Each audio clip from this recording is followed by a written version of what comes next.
Warum schnarchen manche Frauen plötzlich in der Schwangerschaft?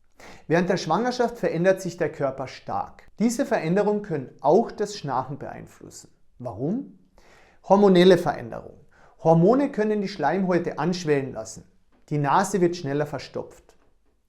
Gewichtszunahme und Wassereinlagerungen. Mehr Gewicht und Flüssigkeit im Körper können auch den Bereich von Hals und Rachen beeinflussen. Veränderte Schlafposition. Viele Schwangere schlafen häufiger auf dem Rücken. Das kann Schnarchen begünstigen. Stärkere Muskelentspannung im Schlaf. Durch Müdigkeit und Erschöpfung entspannen sich die Muskeln stärker, die Atemwege werden instabiler. Kurz gesagt, Schnarchen in der Schwangerschaft ist häufig und hat meist harmlose Ursachen, sollte aber beobachtet werden. Folgt uns für mehr verständliche Tipps rund um Schnarchen und Schlafapnoe in der Schwangerschaft. Somnishop und das Schnarchen endet heute.